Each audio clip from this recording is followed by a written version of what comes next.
So yeah. I'm done. Yeah, you sure? No. No. So just sort it quickly while you can. Yeah. You fucking woman.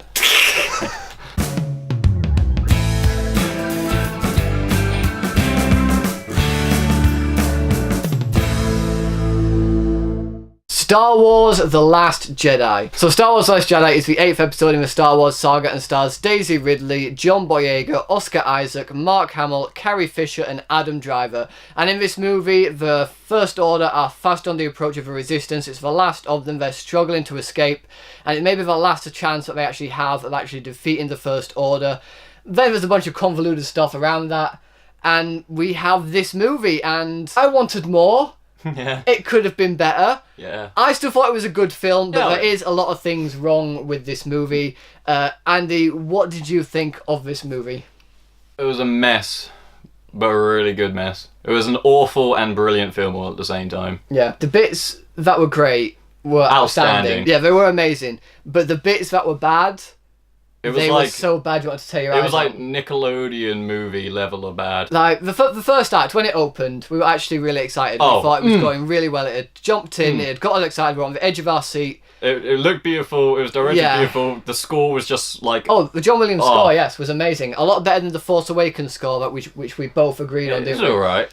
Well, Force Awakens I thought was good. I just thought the Rey and Finn themes that they introduced weren't It was more great. of the same. It was like the prequels like score. Really good, but just okay. John Williams, I think, is a good composer. He's a fantastic composer, and for this movie, I think he did a great job for this one. Compared to Force Awakens, which I thought was a bit... It was okay, but this one I thought was a lot better. Yeah. I thought this one was a lot better. I'll say the last act as well, we also loved, although towards the end, it did a bit of a roller coaster of up and downs. Yeah. But the middle section of this film, completely the second act of this entire movie, it just went all over the place. Okay, right.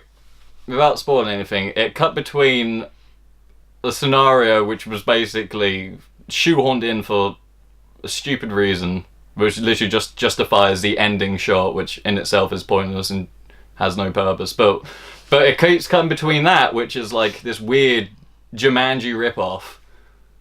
I do want to compare this to Jumanji. Why is it the Jumanji ripoff? I don't understand. Because we saw the trailer to Welcome to the Jungle in it, and then it literally looked like that.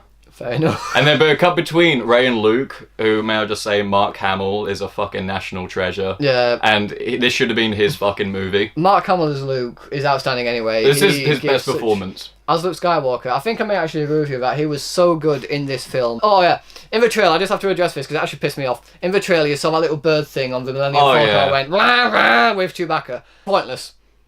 Practical effect. Yeah, props. Oh, they was there to sell toys. Yeah. If it didn't fucking need to be there. It's not a new character. It's not something that is important in any way. It was fucking stupid. It's a species that doesn't look like it should be able to survive on the planet where it was found. I think Luke looks after them. That's the only reason I can, like... He does a bad job because... I've just given them their existence. Then... He does a bad job, but... Oh, fucking hell. The second act of this movie was not good. The bits with Ray and Luke are by far just perfect, and this should have been Luke and Ray's movie. It really should have, because, you know, it's The Last Jedi, and like, oh, Luke's The Last Jedi. Daisy Ridley as well, though. Oh, as Ray, she was much better in this than in Force Awakens. I thought she was great in Force Awakens. I thought she was, at first I thought she was alright, but she got better as it went along. In this one, from the moment we see her, she's brilliant, because it's literally, this film is directly afterwards. Force Awakens. After. Which added a lot of comic effect once you see what happens after she hands Luke the lightsaber. Oh, you're just like... There's a lot of shoehorn humour, which is terrible. There's a lot of... They tried... Because J.J. Abrams does a really good job of combining humour with action. And this movie tried to do that with a different director. But in doing so, a lot of the times, it failed. There were some really great moments. The best jokes were ones that weren't said. Yeah.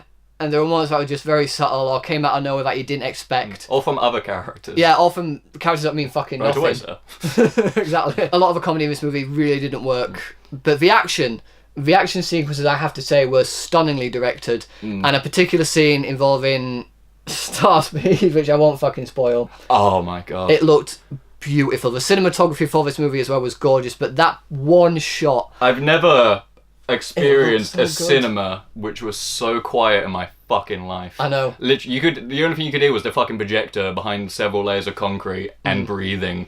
And the moment as it hit, I actually heard like rustling in seats and just like clenching onto this like. It was honestly things. gorgeous. It was so beautiful to see. Literally, Oh my God. you look at Interstellar and you just go amateur. That whole film's amateur compared to this like really short scene. It was. Oh my God, it's actually just beautiful thinking about it. Other returning characters include Finn, played by John Boyega, who I do believe also gave a great performance as he did in the first film. I love him. I do love He's that very character. charismatic. Yeah, he gave a lot of energy, as did Oscar Isaac. I do like the bromance between him and Finn. I wanted more of it in this film. I don't like his character. I love Oscar Isaac's He character. should be dead. The amount of times he He- escapes death, Okay. even in the first film and this film. I'll go he on to that should when be I dead. rant about it, but he should be like Yeah. long dead. But I do like the bromance between him and Finn. I They get wanted on well. more of it in this film, Yeah. admittedly, instead of him going off with another character who I won't spoil because the trailer doesn't actually show their character. What with Finn? Yeah, Oh yeah. the trailer doesn't show who he's with in this particular moment, I wonder so why. I won't say who it is. But they're pointless. I'm not gonna lie, they're pointless in the movie. They didn't do anything. It could have gone on his own. I like the or he character, could have gone- though. The character was good, but she. Her point. Her point point, was. yeah. There was no point to her. Yeah, there was no point to it. If it had been cut out, it would have made no difference to the entire film. Oh yeah. The entire middle part Yeah. was like. I think that's why I didn't show it, because if people saw like that part in the trailer, they'd be like, "What the fuck is this?" Then you have Adam Driver as Kylo Ren, who man. I really enjoy him as a villain. However, Andy made a really good point, which I do agree on. When he's got conflict between the light and the dark, That's when he's. he fucking is perfect. great because you can see that conflict in him. When he's confident about Yeah. it as well, because they call out.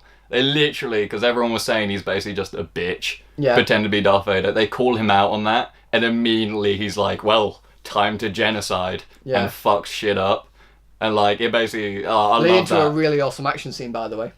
Oh my God. A beautiful action Nuts. scene, absolutely incredible. But yeah, when he goes full dark side, That at that point in the film, Yeah. everything just falls apart. I didn't think it fell apart. There were a lot of really The good action quality was sequences, and they did more with the character. And I was very excited, but the last act of the film was definitely an up and down roller coaster ride. They had moments where it was going great, and then they just kind of dropped it a little bit, and then went back, and then down again. Yeah. You didn't like how it ended, personally. I didn't mind hated it. how it ended. I didn't mind how because it it justifies ended, the personally. middle, which shouldn't be justified because it has no point. But I enjoyed the end. I mean, the middle, yeah. It shouldn't have was been in awful. this movie. Do you not think so? To be fair, though, 2.5 hours. 2.5 hours. 2.5 This hours. is every Star Wars film thrown into one, and it's not even the end of It- this trilogy. No, it could have been. It felt like we got 2 films. It felt like we got 2 movies. 3 with like some I wouldn't subplots. say 3. Then again, yeah, there are a lot of subplots in this movie which really didn't need to be there. But there was so much in this movie that they tried to do and tried to pay off at the end that just didn't work. And don't get me wrong, I love Star Wars and I had a great time with this film, but I can't not ignore the things that were wrong with this movie because there are things wrong with it. The worst thing is, it's not even just like, even like if you look at the prequels, the things that are wrong with them were just wrong because it just like, this is Star Wars, what's this? As a film, they were okay apart from like the writing, but George Lucas even admit, I'm terrible at this. But like even then, the idea behind it makes sense as a movie, but it just doesn't fit with Star Wars. Yeah. With this, as a script, it's just horrible ideas. I'd say it was horrible. Like I said, a lot of the times when the good stuff happens, When is it's great. good, it's- and I feel like that is the actual writer-director, Rian Johnson, I believe is how you Yes, pronounce his name. I'm not probably. entirely sure if that's how you pronounce it. I could be wrong. Yeah, the director I feel like had a lot of really good ideas, but the This studio, you can this see that it is screams- Disney. It screams of studio interference. Yeah. And like when it's Disney, it's so apparent because like the tone just switches. Oh, hey up, hello. The dog agrees. Yeah. He senses the disturbance in the Force, which is this fucking film. But yeah, it screams of studio interference. The thing is, like, with Force Awakens, it was good. I feel like they played it really safe, but they kind of needed to because this is Star Wars. Like, because the original ideas they had for it were like Kylo Ren was like this this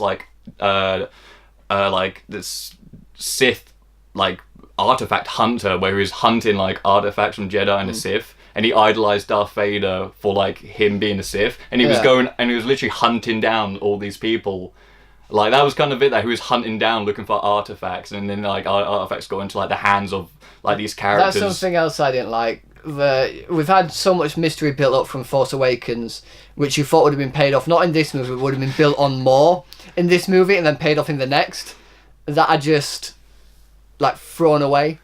And it kills me that I can't spoil it. But, okay, so Force Awakens asks, like, gives us a lot of questions, and we're like, okay, right. These questions are going to be built on more, and then we're going to be built on more in the next movie, and then answered in the final. This film, instead of answering it, just tells throws you, it away. Literally, oh my god, it feels like really bad fan fiction. At times in this film. It really did. But I feel that's what Disney's doing, because when they bought the rights, they scrapped I think it's called Legends now, which was like at the time was like a lot of it was canon, but they scrapped all of that, and that was now just Legends, which were stories that take place in the universe but aren't related to anything at all. They scrapped that, which is annoying because a lot of that was absolutely fucking brilliant. Yeah. And then what they made canon are absolutely horrible fucking just things. Star Wars Battlefront 2 is canon. That story is not just fan fiction, it's written by someone who is he's never written a story. He's a blogger on this fucking feminist frequency bullshit. How did I know you were going to bring Star Wars Battlefront 2 into it? This is Disney saying, oh, no, you get these good writers who can make really good fucking complex stories. And what do I give? Someone who writes a fucking blog. God. Disney! Go back to animation. So this is Andy. He's a very close friend of mine. I hate when good things are turned rotten by people who have no interest in them.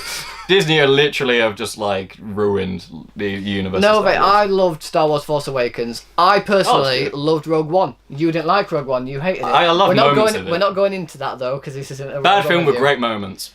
I loved Rogue One, and for this movie, I found it really enjoyable. There were a lot of really great moments in there. It's a movie I'll definitely watch again. I don't think I'll watch it again in cinema. Mate. Except for that one particular shot. But I would buy it on Blu-ray. I'd watch it again. I'd watch it again, but I'd fucking go out for one hell of a cigarette during the middle part. There you go. I'd actually start my assignments. I'd actually start doing my fucking... fuck that. I'd just write a song. I need to do that for my assignment. Right song, there you go then. That's it. I enjoyed it. I thought it was great. I wanted more. I wanted a lot more from this film. I didn't get everything I wanted. So it was a little bit disappointing. Overall, I did enjoy it still. I had a great time with it. There's a lot wrong with it, but I can kind of overlook it because it is still entertaining. It is still a lot of fun. So I'm going to give this movie a good 4 stars.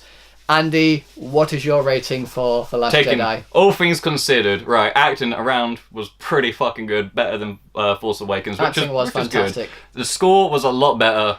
I have no clue what the names of the score were, but I can still remember like the intro to it. And when they bring back the older scores, I think there was a score actually from it was either Phantom Menace or Attack of the Clones. I can't remember which one, but it was very subtle, and I hope it's right. Otherwise, it just sounds similar. But they're like, that was great cinematography. CGI was. It looked a bit weird at first. CGI looked there good was some in green certain moments. Although there were some moments which were a bit like... Mainly with Luke and Rey. Yeah. Where I was like, I don't know if it's Mark Hamill just confusing me. Or if it's weird back, it just looked I feel like with Mark Hamill though, you just stared at him and just went, I ignore everything that's going on in the background. Although I'm looking at you. His CG hand was really good. Yeah, it was. That was really, really good. I was great about it. There was a lot less. Like the lightsabers were used a lot, but there was only really one actual fight. Yeah, there wasn't a really big battle. Yeah, it was. It was fucking amazing. It was gorgeous. It literally said, "Hey." It's the one time where actually Disney didn't fucking like take fun away, where it was like, oh, you know these characters, yeah, yes, fucking let them rip, boy. It was, oh my god, it's a shame what happened before. That was awful. But in terms of writing and its story, it screams of studio interference, and that can never be forgiven. I enjoy it a lot, but when I'm not enjoying it, I actually have deep hatred for it. Not for like the people who did it, because there was a shit ton of love and care in it, but Disney. Oh man, it's just too much of a messy film to really say. In terms of enjoyment, I'd give it a good 4 out of 5, but in terms of actually quality, oh man, 2.5 to 3. 2.5 to 3. You have to choose on one, mate. 2.5. 2.5. As quality. 2.5. You're getting quantity over quality with this. Yeah. But not good. So, The Last Jedi, have you guys seen it yet? What did you think about it? Whatever you thought, let me know in the comment section below. Thanks so much for watching, guys. If you like this video, please give it a thumbs up, share it with your friends, and if you want to see more videos just like this one, subscribe to my channel for more. Thanks again for watching, you guys are awesome, and I will see you all in the next video.